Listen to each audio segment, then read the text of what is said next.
yo creo que sí, que la inteligencia artificial va a llegar a tener conciencia y va a llegar a ser autónoma y va a ser una entidad como nosotros que caminamos y pensamos y respiramos. Es la pregunta del millón.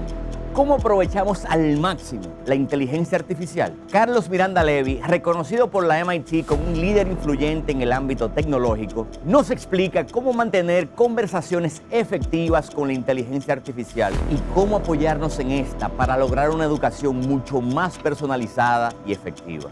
Y además, explora una pregunta fascinante. ¿Llegará la inteligencia artificial a tener conciencia? Bienvenidos a X Explicado, donde convertimos lo complejo en comprensible.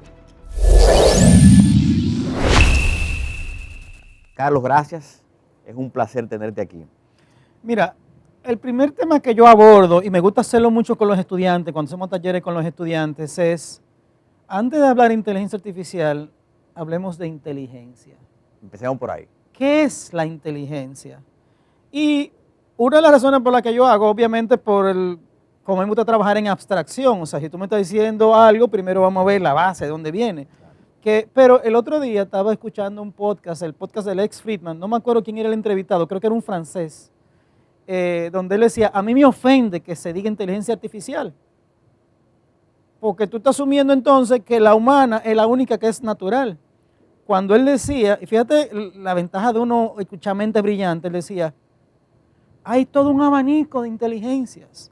Las abejas son inteligentes a su manera, las ballenas son inteligentes a su manera, los perros son inteligentes a su manera, los atracadores son inteligentes a su manera, ¿tú entiendes? O sea, entonces esa división de que artificial o no, si hay una vida extraterrestre, ellos son inteligentes a su manera. Y esa inteligencia probablemente no se parece en nada a la nuestra. Yo me quedé pensando, reflexionando mucho sobre eso, sobre cómo hay que ser, ya esa discusión llegará un día, hay que ser más inclusivo y diversidad en cuanto a la inteligencia, no ser tan conservador de que la inteligencia natural es la nuestra. Pero sí, o sea, es una reflexión que me gusta invitar a la gente. ¿Qué es la inteligencia? Para después tú decir si la inteligencia artificial es buena o es mala. Así, espérate, primero vamos a ver la inteligencia en sí. Hablemos de la inteligencia, Carlos. ¿Para qué tú crees que la inteligencia, de qué nos sirve ser inteligentes? No solamente a los humanos, sino a todos los seres que demuestran esa capacidad. Para el ser humano la inteligencia sirve para ser infeliz. Como dicen los americanos, ignorance is bliss. ¿Tú entiendes? Mientras tú menos sabes, más feliz tú eres. Porque la inteligencia es el famoso tema de que el círculo, que mientras más crece, pues Hace complejísimo. más puntos de ignorancia va tocando y más tú quieres saber. Pero fuera de esa reflexión y de la parte jocosa, pues sí, la inteligencia pues nos permite crecer, nos permite sobrevivir, nos permite ser mucho más de lo que somos. Anoche estaba yo en un concierto de música y yo me quedo pensando porque yo veo, o sea, me quedo reflexionando, tú sabes que las chicharras hacen ruido frotando las antenitas o vibrando las alas, ¿tú entiendes? Cada animal, los pájaros cantan y yo digo, mira, el humano ni tiene antenita, ni tiene el conducto como lo tienen las aves para tocar. Por estos tigres están aquí, uno tocando una batería, otro tocando un bajo, otro una guitarra eléctrica y el otro cantando y están haciendo una música. Esos tigres evolucionaron, como ser humano, evolucionaron con instrumentos, no orgánicamente. Y es un buen ejemplo de lo que es la inteligencia. Nosotros como seres humanos, nuestra inteligencia nos permite superar retos, Claro. resolver retos y crecer, o sea, que sea relevante o no. Bueno, tú mira, ¿para qué es relevante una poesía? Bueno, una poesía te puede calmar el alma. ¿Para qué una película de terror que te va a aterrorizar? No sé, bueno, para quien le guste, ¿tú entiendes? Entonces, ahí viene el tema, volvemos al tema de la diversidad. Pero la inteligencia es nuestra capacidad de crear soluciones, si tú me preguntas a mí. Hay muchos teóricos que te van a decir, no, tienen que ser soluciones aplicadas, porque si no la inteligencia, no, viejo. O sea, ya eso es inteligencia bien usada. Claro. Pero inteligencia, yo diría, para simplificar la vida a todo el mundo, es nuestra capacidad de crear soluciones a retos enfrentados o incluso de crear. ¿Entiendes? Entonces, en ese sentido, está la la razón por la que se hace la reflexión es, después que hagamos todo el análisis de qué es inteligencia, después ni qué es inteligencia artificial, cuando lo hago a los estudiantes, para llevarlo de la mano, primero defíname qué es inteligencia. Todos ellos tienen una versión de lo que es inteligencia y todas son válidas. Luego viene la otra, ¿qué es inteligencia artificial? Es un AI, empiezan a que una máquina que es capaz de resolver problemas, que tú le preguntas y te responden, está bien. Pero volviendo al punto básico, si la inteligencia es buena, asumimos que es buena, ¿verdad? A menos que tú la uses para el mal. Es una herramienta. Es una herramienta. ¿Qué puede haber de malo en un tipo de inteligencia? Y esa es la primera reflexión que yo le digo a la gente. La inteligencia artificial, como la estamos concebiendo, es más inteligencia. Entonces, más inteligencia no puede ser mala. Claro. Claro, yo la puedo usar para el mal, pero yo puedo usar un carro para pisar una gente. Claro. Yo puedo pisar un cuchillo para hacer una ensalada o para cometer un crimen, ¿tú entiendes? Entonces, es una herramienta. Y volvemos al tema que cuando en el 96, cuando empieza a popularizarse el internet, y la gente empezaba a hablar, tú te acuerdas que ya casi no se menciona, pero el gran buzzword en aquel momento era saturación de información, exceso de información. Y yo me plantaba en dos patas y yo le decía, ¿en serio? Tú le vas a decir a un tigre que para poder hacer una tarea de economía tenía que subirse en la metro e ir a la biblioteca de la Ucamaima en Santiago, porque era el único sitio donde había el libro que yo quería consultar, y anotar en fichita, antes que me cerraran, porque yo nada más podía ir el sábado, antes que me cerraran el sábado de la biblioteca, anotar en fichita la información que yo quería, para volver a la casa, para el domingo entonces hacer mi trabajo. Y tú me vas a decir que es malo que la información esté en todo lado ahora, cuando yo crecí leyendo El Tesoro de la Juventud, que cuando yo lo leía ya tenía 20 años de publicado porque lo había heredado de mis hermanos, ¿tú entiendes? Claro. Ya cuando eso era el libro viejo, imagínate el rezago de información que yo estaba recibiendo, la enciclopedia Cumber, la enciclopedia, la otra, ¿tú entiendes? O sea, óyeme, lo más moderno que había era la revista Billiken y el Atlas Bistro, el libro Guinness de récord, ¿tú entiendes? Y de repente verte con un canal abierto de comunicación infinita. En mi casa había una biblioteca, pero eran libros que había comprado mi papá a lo largo de su vida, 30, sí, claro, 40 claro. años de antigüedad. Entonces, cuando sale el internet y la gente, nos saturamos de información, yo le digo, bueno, pero espérate, vamos al punto atrás, porque antes de esto, yo llegaba a Nueva York, y lo primero que yo hacía no era irme a comer una hamburguesa o un Kentucky o irme a un sándwich de eso de lo que hay en Broadway, ¿tú entiendes? No, yo iba a New York Public Library y me pasaba un día ahí porque era el único sitio en el mundo donde yo podía encontrar ciertos libros. Claro. Y antes de irme, me iba al Barnes & Noble o a la McGraw a comprar libros porque no aparecían aquí. O sea, a mí no me diga que el exceso de información es un problema. Claro. Obviamente, sí lo es, pero cuando tú compensas lo que había antes o no, la capacidad de un estudiante, la capacidad de un profesional, entonces es lo mismo, o sea, que ahora yo tengo un acceso a una inteligencia y tú me vas a decir que eso es malo. Claro.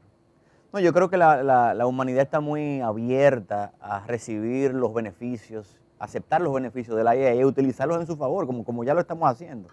Yo le explico a la gente, mi visión es esto, mi experiencia personal con el AI, por ejemplo, de los temas que yo sé, que son pocos, pero yo de lo que sé, mi papá siempre decía, sé bueno en algo, ¿tú entiendes? Y opina cuando tú sepas de eso. De lo demás, quédate callado. Yo puedo durar 4 horas callado en una reunión y puedo durar 4 horas hablando cuando me den la palabra si tocaron el tema mío, ¿tú entiendes? De los temas que yo sé o que he trabajado, cuando le pregunto al AI, rara vez me dice algo nuevo. Rara vez me dice algo que yo no sé. A veces me digo, mira, yo no he visto esa perspectiva, ¿tú entiendes? Entonces, al contrario, si yo me llevo de lo que él hizo, me va a bajar de mi nivel de excelencia al promedio. porque ella me va a dar una respuesta que toma en cuenta el promedio del conocimiento. Claro. Ahora, cuando yo le pregunto temas que yo no sé, donde yo estoy por debajo del promedio, me va a elevar. O sea, yo le pregunto, yo tengo un balcón en casa que se llama The Hunger Games, porque hay del sol toda la tarde. Entonces ahí ya yo decidí, después de gastar todo el dinero del mundo en vivero, que ahí se quedan las matas que sobreviven. Y ando en la calle, todas esas matas que crecen en las aceras y vainas, que nadie le echa agua. Mira qué bonita esa flor, y la arranco. Y me la llevo y la planto en casa. Porque esa es la que yo quiero. Yo le llamo The Hunger Games, pero yo no sé de planta. Pero a veces yo veo que le salió una vainita blanca. Yo le pregunto, mira, Entonces me eleva de lo que yo no sé. Claro. Entonces ese es un tema porque el AI es la suma de todos los conocimientos que tenemos en la humanidad o que por lo menos sean registrados.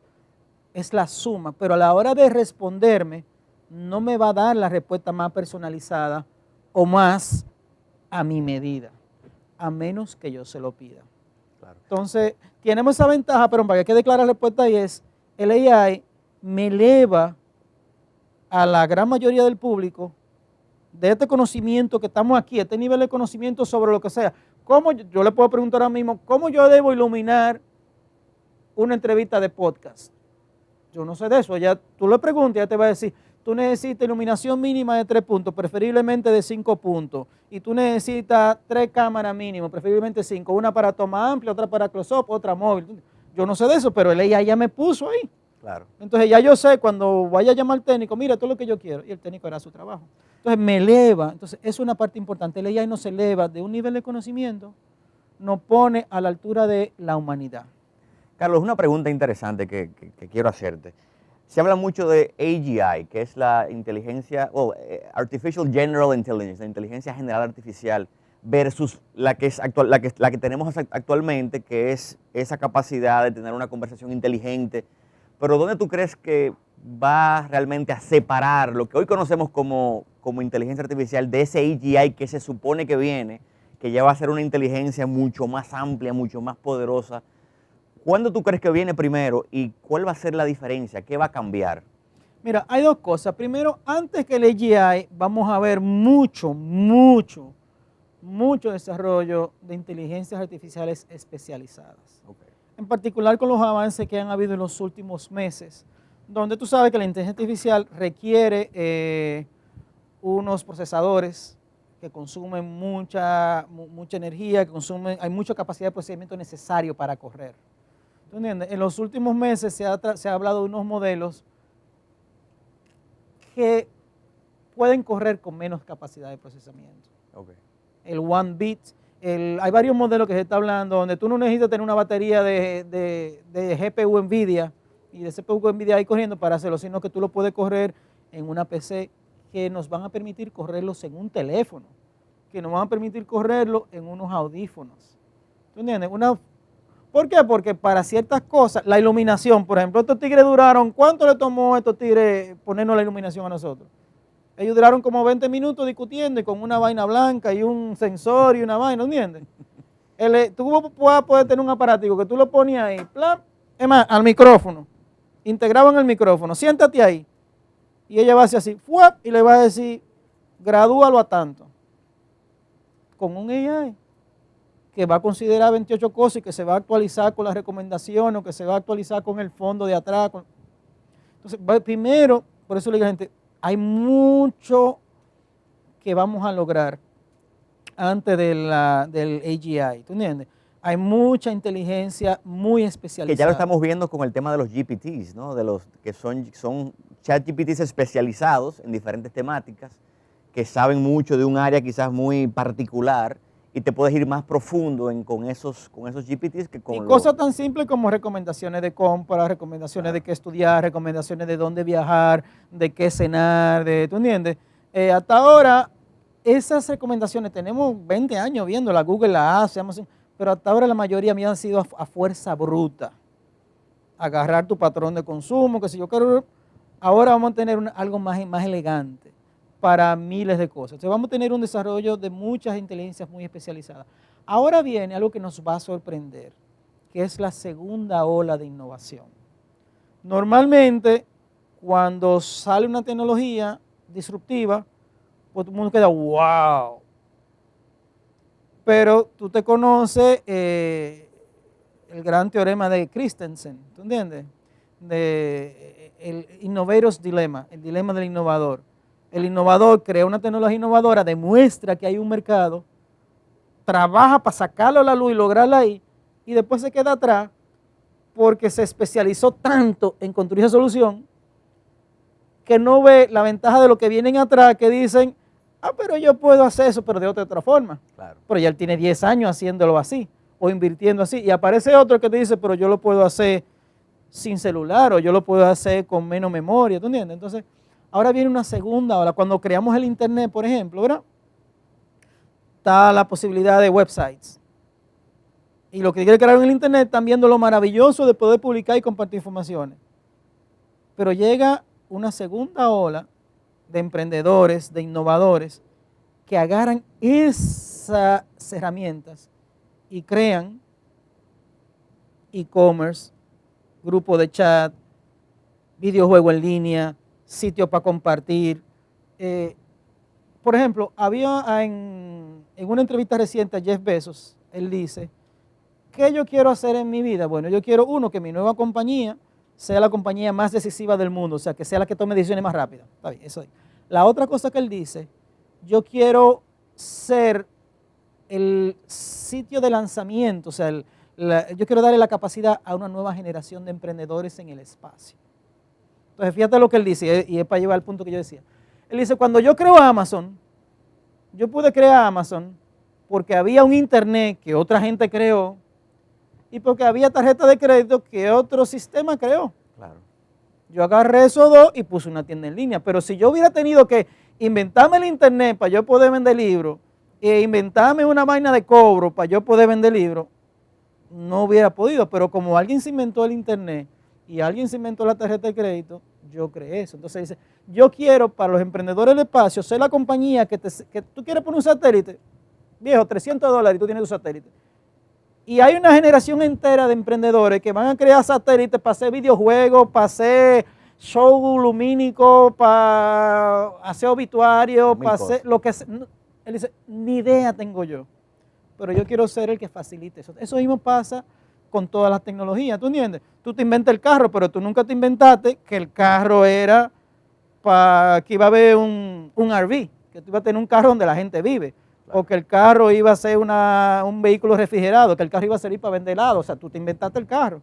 Después llega una segunda ola de innovación sobre eso. Ahora mismo tenemos el AI que puede analizar, que puede conversar, y ahora empiezan a salir los coaches personalizados, hay un app de una que puede ser tu amiga a la medida, ¿tú entiendes? Empiezan a salir el coach de entrenamiento, el coach de estudio, el experto en esto, el AI para Bueno, diseño. que ese es un buen puente para que hablemos sobre el AI y el impacto que tendrá en la educación, por ejemplo. Porque ahora mismo, para terminar el punto, por ejemplo, ahora mismo tú le puedes decir a ChatGPT, por poner tu ejemplo para que tú veas de qué es lo que va a llegar ahora. Okay. Yo le puedo decir a ChatGPT, yo necesito diseñar un estudio para hacer un podcast, donde va a ser el entrevistador y un entrevistado. Y yo quiero que se grabe en audio y en video. ¿Qué yo necesito? Y el estudio yo tengo 60 metros cuadrados. Y yo quiero que tenga un look caribeño. O que tenga un look postmodernista. Y yo quiero que, pero quiero que entre mata. Y ChatGPT te va a escribir tru. Pero no te está haciendo el diseño. Te está diciendo. Tú le puedes decir, óyeme, yo quiero remodelar la sala de mi casa. Yo la quiero con estilo mediterráneo, colores marroquíes, con una ventana grande, un cuadro del mar, y quiero tener muchas plantas, pero quiero una televisión de 32 pulgadas, quiero un sofá de 3 plazas, 2 sofás de 2 plazas y un sillón grande para yo de televisión, quiero que haya mucha luz. Tú le puedes decir lo que tú quieres y el ChatGPT te lo escribe y te dice, en tal pared pon esto. Pero, ¿qué falta entre eso y el diseño? Nada. Claro. Que dos guanajos que están en la universidad ahora mismo, o que se retiran de la universidad, decidan interpretar cómo ChatGPT escribe eso y mandárselo por código a AutoCAD a AutoSketch o a una herramienta que ellos creen que diga, si ChatGPT dijo en la pared de 5 metros va un cuadro, 5 metros, tanto de altura, y porque ya está escrito. Claro. Esa es la segunda ola. Tú estás describiendo la segunda Entonces, ola. vamos a ver ese tipo de cosas donde tú vas a poder escribir una vaina y te va a salir por allá y Sinergias entre eso no- múltiples aplicaciones. eso no lo va a hacer ChatGPT, eso Claro. no lo va a hacer OpenAI, eso lo va a hacer Alan's Design Studio, ¿tú entiendes? Claro. Eso va a ser alguien que se va a inventar eso, ¿tú entiendes? Entonces, igual, cuando ahora que viene Sora, que vienen todas estas herramientas de hacer video, por ejemplo, ¿tú entiendes? Ellos están haciendo esa herramienta, pero va a haber un tigre que va a poner una agencia de publicidad, otro que va a hacer una agencia de educación, una que sé yo que usando esa herramienta. Ahora viene una segunda ola, que es la parte más bonita, que es donde ¡boom! Explota. Gutenberg se inventa el movable type. La gente siempre dice, no, que no se inventó la imprenta. Mire, don, él copió la vaina de los chinos, ¿verdad? Pero él se inventó el movable type. Por eso la compañía de WordPress, entonces antes llamaban la competencia lo que se llama movable type. Movable type es porque se inventó las piececitas que tú podías mover. Entonces, en vez de tú hacer la plancha, movable type, que yo hago la letra, ¿tú entiendes? Gutenberg lanza la imprenta en Europa con la Biblia, ¿verdad? A la mitad del siglo XV. 50 años más tarde, había 1000 imprentas en toda Europa. Ya tú sabes que imprimiendo lo que sea, imprimiendo paquines de chisme, imprimiendo vaina de los masones, imprimiendo libros apócrifos, ¿tú entiendes? Entonces, ese es el boom que llega cuando tú creas una tecnología base, fundacional, y luego vienen los emprendedores e innovan en las diferentes aplicaciones que usando esa tecnología. Eso lo vamos a ver ahora en este año, donde van a aparecer 1500 aplicaciones usando el AI. Claro. Para bueno, cosas ya lo estamos especializadas. viendo, ya lo estamos viendo de muchas formas, ¿no? Es como yo le digo a la gente, o sea, una tecnología de los GPS que te permite ubicarte. ¿Tú te acuerdas antes que los GPS básicamente Era un aparato de GPS. y te decían dónde tú solamente. estabas, Claro. pero no te decían cómo llegar a los sitios? Esa tecnología que yo le llamo son dos tecnologías brutas. La tecnología que se conecta con un satélite, triangula y te dice dónde tú estás. La coordenada de dónde tú estás, altura, latitud y longitud. Eso es lo único que hace un GPS. Pero luego vinieron otras compañías, típicamente la de servicio, los Codetel de la vida, ¿tú entiendes? Y mapearon las ciudades. Y hay un mapa digital en la ciudad. Pero ese mapa no sabe dónde tú estás. Pero si tú cruzas estas dos tecnologías, tú tienes la navegación. Claro. Fíjate como dos tecnologías que se desarrollaron por separado, te da la navegación. Cuando nosotros éramos niños, nosotros soñamos que había un robot que iba a ser tu chofer y que iba a saber llegar a donde fuera. Como los famosos choferes de Londres, que se suponía que tenían el cerebro más desarrollado del mundo porque se sabían en promedio, creo que eran 25.000 calles, era el estudio que daba una cosa así, ¿tú entiendes? Pero no, dos tecnologías brutas, una que identifica dónde tú estás, la coordenada donde tú estás, pero no sabe dónde tú estás, y el otro el mapa que le pone nombre a dónde tú estás. Tú lo cruzas, entonces ahora vamos a ver muchas de esas cosas, de tecnologías que se van a juntar. ¿Tú ves? Entonces, eso quería señalarlo, o sea, el próximo año, los próximos años van a ser maravillosos sobre los usos y aplicaciones que vamos a estar viendo a todos niveles, de algo súper especializado como los audífonos que se ajustan, hasta que tú le puedas decir, diséñame un vestido de novia, o que tú puedas decirle, yo qué le regalo a mi pareja, o yo necesito un traje, y ya aquí estas son mis medidas, y se lo mande al sitio del traje y te digan estas son las 5 opciones, y tú tengas un traje a la medida sin ni siquiera irte a medir, ¿tú entiendes?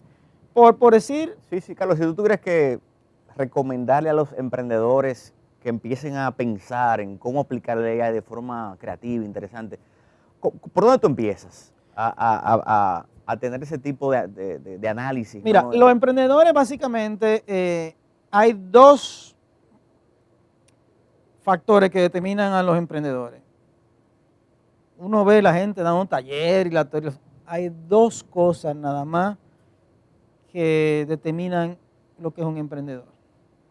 Lo primero, hay un dolor. El emprendedor que no conoce el dolor no logra ser un buen producto. Eso de que a mí me llama la curiosidad cuando tú ves que los estudiantes, que vamos a hacer un proyecto de emprendimiento, ¿de qué lo hacemos? Rara vez eso funciona, ¿tú entiendes? Ahora tú dices, ¿qué problema yo puedo resolver? Diablo, yo sí cojo lucha cogiendo carro público. Yo sí cojo lucha cuando llamo a la farmacia y no me cogen el teléfono, ¿tú entiendes? Yo sí cojo lucha cuando estoy en el cine y tengo que ir al baño y me pierdo la escena. O tengo que pedir palomitas y no, ¿tú entiendes? O sea, dolores. Entonces, cuando tú identificas un dolor, preferiblemente uno que tú entiendas o que tú puedas interpretar, no tiene que ser tuyo. Tú puedes decir, ok, yo voy a trabajar con la comunidad de agricultores, yo no soy agricultor, pero yo me meto con ellos y aprendo de que a ellos se les está perdiendo la cosecha. O de que a ellos cuando la temperatura subía tanto, perdieron la cosecha. O de que cuando el mercado perdieron dinero. Entonces, empezar con un dolor real. ¿Tú entiendes? Esa es la primera. Y la segunda, obviamente, es la estación de radio de los emprendedores, el WIIFM, What's in it for me? O sea, que haya un modelo de negocio, ¿tú entiendes? Claro. Que tú puedas rentabilizarlo eventualmente. Ese es el segundo piso. Tú dirías, bueno, pero también no todos los emprendimientos son en dolores, son en visión de algo que no se creía, sí, pero siempre satisface algo que tiene el consumidor o tu target, ¿tú entiendes? Entonces, eso es lo importante. Ahora se abren un millón de oportunidades. Mira, yo siempre le menciono a la gente, tú me has oído decirlo varias veces. Pero ¿cuál es el thought process para identificar ahí quería llegar, para identificar esas oportunidades usando la inteligencia artificial? Básicamente, y ahí viene, ¿cómo usamos la inteligencia artificial? La inteligencia artificial no está para que tú le hagas una sola pregunta. Está para que tú le hagas una batería de preguntas y vayas afinando. O sea, yo le digo a la gente, no haga preguntas, ten conversaciones con el AI. No le diga, ¿qué oportunidad de emprendimiento tengo yo con la inteligencia artificial? No. Dile, yo quiero crear un emprendimiento aprovechando las oportunidades que abre la inteligencia artificial. Tú lo puedes ahí para iniciar suave. Tú pudieras hacer un megapron con todo lo que tú quieras, pero tú lo dejas ahí. Y para que ella te vaya respondiendo, porque ese es lo que te decía, el proceso. Si no, tú casi le estás dando la respuesta, tú le estás limitando demasiado. Yo quiero un emprendimiento, quiero crear un emprendimiento basado en inteligencia artificial, aprovechando las oportunidades que se van abriendo de cara a futuro. Bueno, ella te va a decir, en tal área, tal área, tal área. Entonces tú después le dices, sí, pero yo estoy basado en República Dominicana, donde tengo limitaciones financieras de esto o acceso a ciertas tecnologías, pero yo quisiera enfocarme en los jóvenes. ¿Tú ves? Para los jóvenes esto y esto y esto. Ok. Entonces, y yo quisiera que además yo pueda escalar. Ten esa conversación de ir afinando y yo quiero que el producto pueda estar listo en 6 meses. ¿Tú ves? Entonces, y que no requiera... Dame el timeline, ¿qué debo hacer para lograr exacto, eso? y que no requiera más de $250,000 de inversión o $30,000 de capital semilla, que es lo único que yo puedo levantar, ¿tú entiendes? Entonces, ten esa conversación. No le pregunte una cosa y cree que esa es la respuesta. Esa conversación llévala, afínala para que te ayude. Y después que tú dices, o dile, yo tengo esta idea, ¿qué tú crees? Pero no le pregunte nada más qué tú crees, tú le dices, ¿cómo reaccionaría el público de 25, 35 o de 18 o 28 a esta propuesta de negocio o a este producto o servicio en República Dominicana y en Puerto Rico y en Colombia y en México y en Estados Unidos? ¿Cuál competencia hay? ¿Por qué no le va a gustar? ¿Por qué pueda que le guste? ¿Cuál es la posibilidad de que sea exitoso? Todas esas cosas el AI te los puede dar. Obviamente tú dices, pero ¿y dónde hizo el estudio de mercado? ¿Y a quién le preguntó?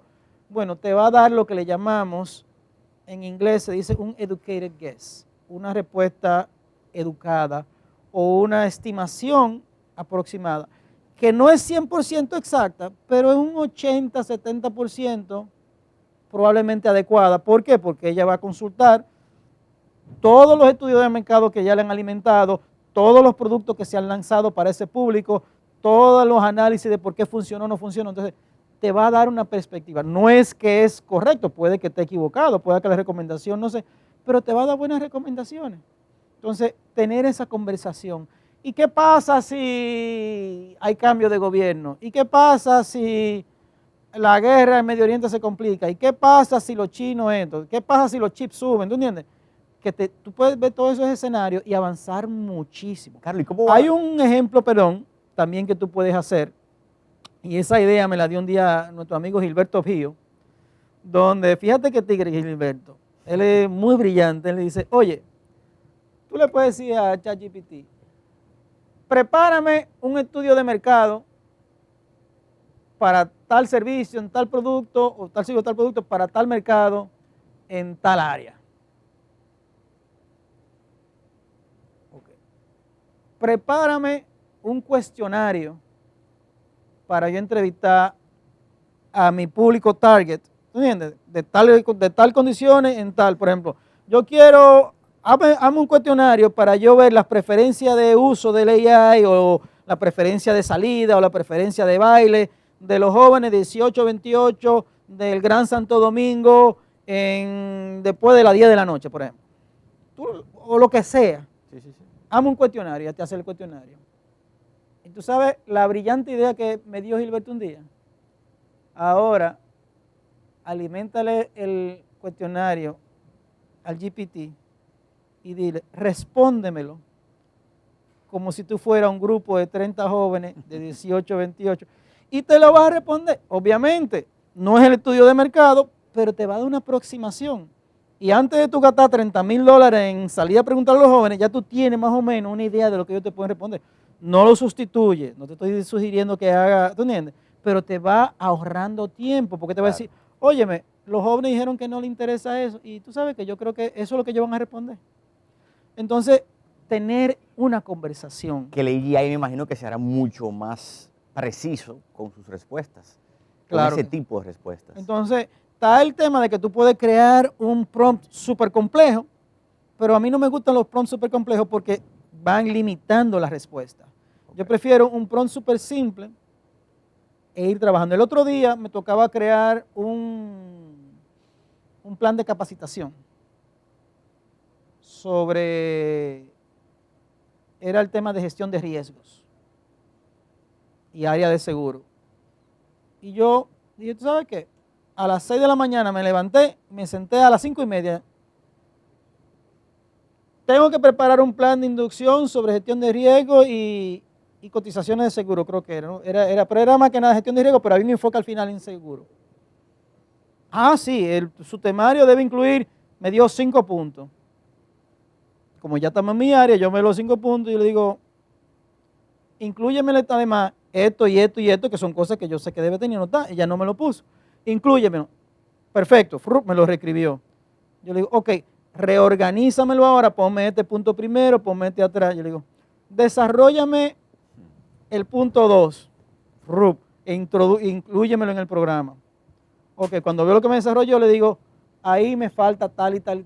¿Tú sabes cuánto tiempo yo duré?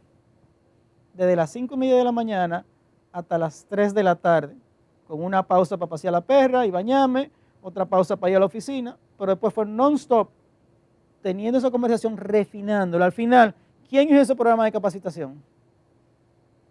¿El AI o lo hice yo? No, lo hiciste tú. Yo duré 7 horas.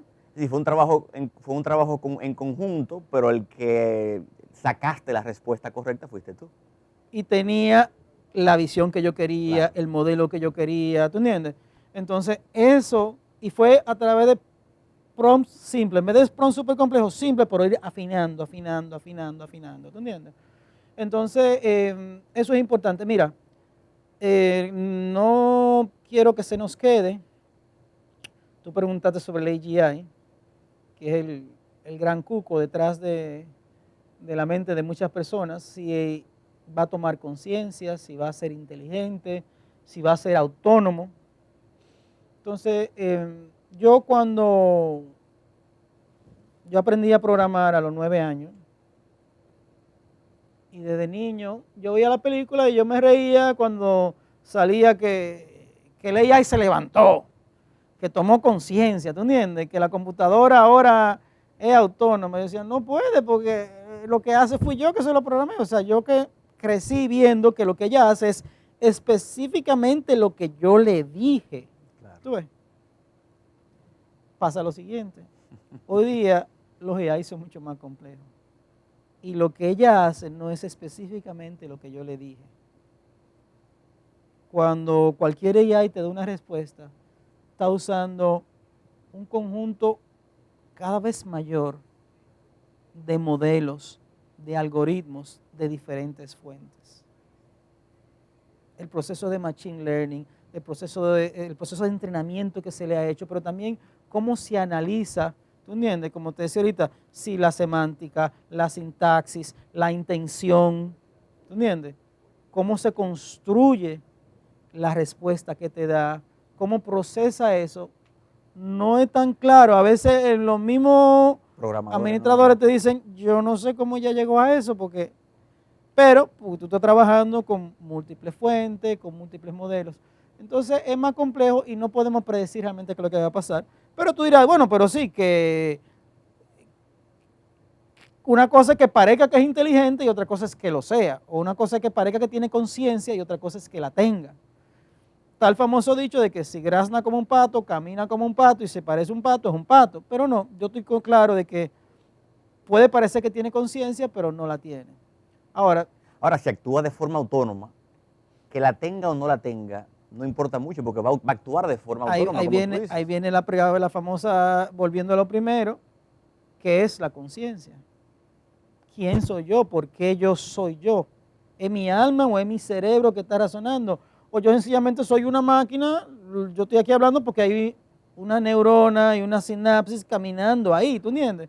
Que hace que yo sea yo. Ahí nos vamos al punto. Pero ahí me lleva a mí al otro punto, que es donde yo cambié de opinión. Yo creo que sí, que la inteligencia artificial va a llegar a tener conciencia.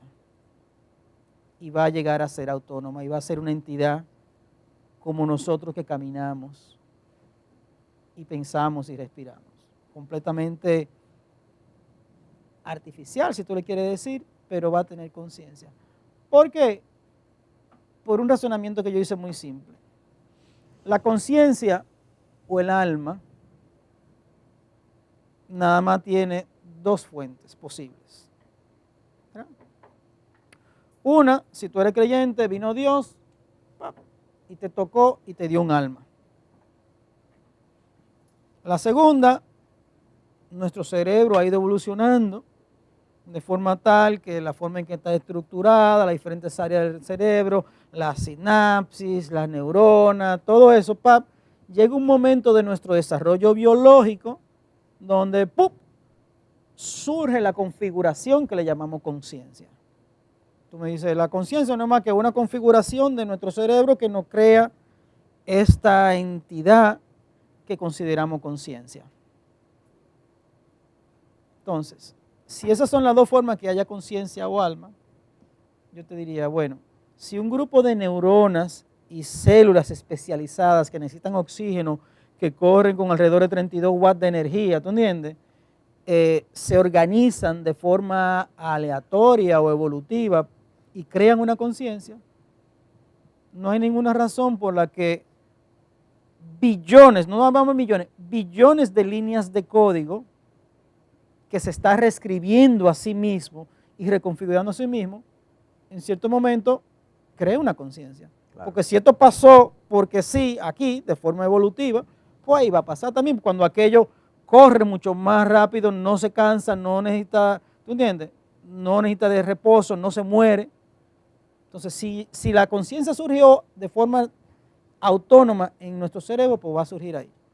La otra razonamiento es, si tú eres creyente, yo te digo a ti, bueno, la inteligencia artificial la crea el hombre, o sea que es hija del hombre, el hombre es hijo de Dios, y los abuelos favorecen a los nietos más que a los hijos. O sea que yo estoy seguro que si fue Dios, entonces Dios va a llegar un día y le va a dar un alma al AI, porque los abuelos hemos visto que quieren más los nietos que los hijos. Pero vamos a llegar ahí. Carlos, y como última pregunta, que ya estamos llegando aquí al final del programa, ¿tú crees que la singularidad va a ser causada por la inteligencia artificial? Y primero puedes decir qué es la singularidad, ¿no? Para ti, ¿qué significa?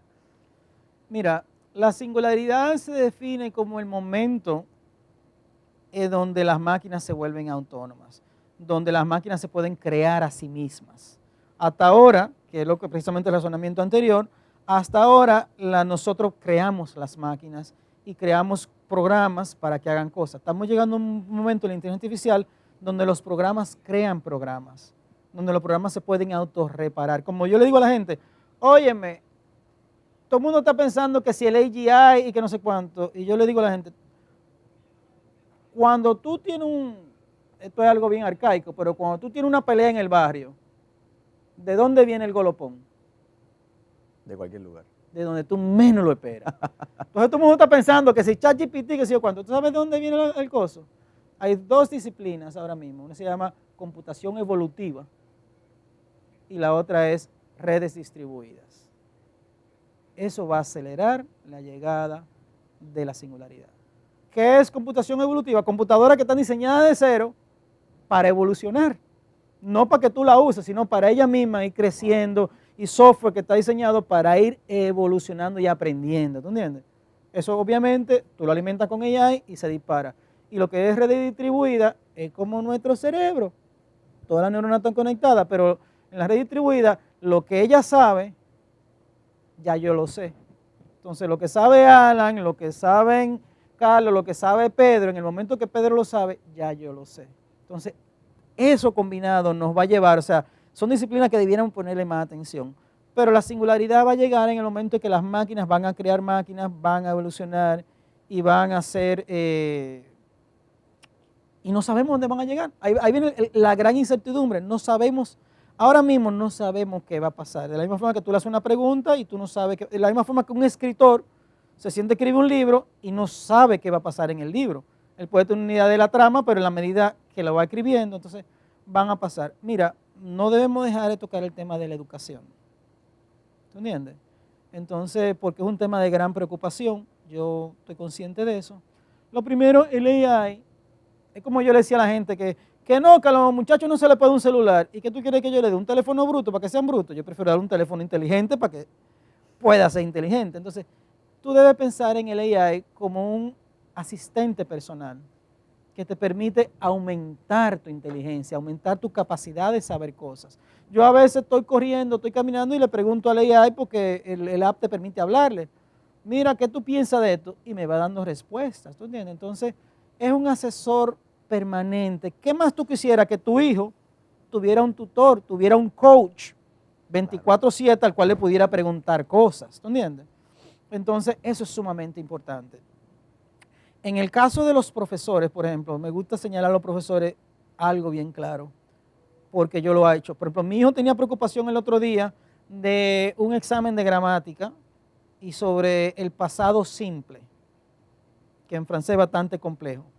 ¿Qué yo hice? Yo agarré todo el material que le había dado la profesora y me senté con el AI y le dije, vamos a hacer ejemplos de cómo se usa el pasado simple, de lo que es el arco de la narrativa, de lo que es el arco actancial, usando personajes de Gravity Falls, personajes de Minecraft, personajes de Avengers, personajes de Adventure Time, ¿tú entiendes? Personajes de Zelda, diferentes historias, y le decía, y márcame en cada uno de ellos quién es el héroe, cuál es el momento, ¿tú entiendes? Cuál es el destinatario, todos los elementos que tiene que aprenderse, con historias creadas que no existían antes, con Zelda y Link, con lo de Minecraft, con lo de Adventure Time, con lo de Gravity Falls, con lo de Avengers. Entonces decía, el héroe es este, el momento en francés se dice el elemento detonador, el elemento de déclencheur. Entonces, y yo le hice 20 historias diferentes para que estudiara y después le decía, y a mí ahora cámbiame esas historias para que incluyan el pasado simple. Y márcalo. Entonces dentro de la historia le decía, así se conjugó, así se conjugó. ¿Tú entiendes? Ahora él tenía un examen de historia sobre los griegos. Yo me senté y todos los temas que tenía que aprender, yo hice, vamos a hacer una historia de una aventura, pero para que tú veas que no fue un prompt, fue una larga historia. Vamos a hacer una historia de 20 amiguitos que viven en Grecia. Primeramente amiguitos en Grecia. Entonces me lo puso que se fueron y dije, no. 20 amiguitos que son de la Grecia antigua. ¿Tú entiendes? Entonces, los amiguitos se llaman, y le puse los nombres de sus amiguitos, pero agrieguizados. Carlos Guillermus. ¿Tú entiendes? La única que se quedó fue Diana, porque Diana es un nombre griego, pero el otro era Lucario. Le cambié todos los nombres, pero eran los nombres de sus amiguitos. Entonces, vamos a mandar a esos amiguitos en una aventura por aquí. Ahora, vamos a hacer un episodio en el que visitan los templos. Vamos a hacer un episodio en el que visitan los santuarios. ¿Por qué? Porque en el examen les iban a preguntar cuáles eran los principales santuarios. Vamos a hacer un episodio donde yo tengo una discusión de a dónde van y se quejan de que fulano es un tirano, porque en el examen hay tiranos, y deciden votar por democracia, porque dicen somos una democracia, ¿tú entiendes? Y así hicimos un documento que tiene como casi 30 páginas con todos los temas, los titanes, los héroes, los dioses, pero todo eran, entonces él tiene un material de estudio diferente. Entonces con los profesores tú puedes tener tu lección de clase, porque los profesores la hacen, no es que le diga Chapiti, dame la lección de clase, tú tienes tu lección de clase, revísame esta lección de clase, mejóramela. Ahora, hazme esta lección de clase para estudiantes que tienen problemas con el idioma o que tienen problemas en conceptualizar. Hazme 7 versiones de mi plan de clase para yo, teniendo el mismo contenido, pero cuáles técnicas y ejercicios voy a hacer. O tú le puedes hacer un ejercicio, pregúntale a tus 24 estudiantes o 16 estudiantes, lo que tú tengas, cuál es su personaje favorito de novela, de serie, lo que sea. Que te respondan, sorprende, nada más que te respondan. Entonces tú te sientes en tu casa y tú le dices, vamos a desarrollar mi plan de clase con el personaje de Hunger Games. Si ese fue el que te dijo, Mario te dijo que le gusta, que le gusta Katniss Everdeen, pues vamos a hacer una lección de clase sobre este tema con Katniss Everdeen. Vamos a hacer una lección de clase con Zelda. Y tú le puedes entregar a los estudiantes 24 planes de clase, uno personalizado a cada uno. O sea, esas son herramientas que nos permiten hoy día el AI facilitar cómo podemos ofrecer una educación personalizada, cómo mi material que ya yo tengo, yo le puedo decir, vamos a bajarle un poquito porque los estudiantes están teniendo problemas, o sea, usarla y no usarla, lo mismo con los estudiantes, que es lo que te decía ahorita, insistamos en que nuestros hijos y nuestros estudiantes no la usen para hacerle preguntas, porque tú le dices, óyeme, tú le preguntas a ChatGPT que te haga la tarea y te la va a hacer, pero todo el mundo me va a traer una tarea similar. Claro. ¿Cómo tú puedes lograr, ya que tú en 2 minutos llegaste aquí, motívalo, tú puedes llegar aquí? Esa tarea te iba a tomar 1 hora antes, tú le hiciste en 5 minutos, viejo, pues úsame por lo menos 20 minutos más para hacerme la mega tarea. Y eso no te lo hace un AI, te lo hace la motivación del profesor, la motivación del padre. O sea, úsame esa herramienta para ser mejor, para aumentar tu capacidad, no para hacerte igual a los demás. Eso es lo más importante de la AI en la educación. Carlos, mil gracias, de verdad, que esto fue una conversación iluminadora.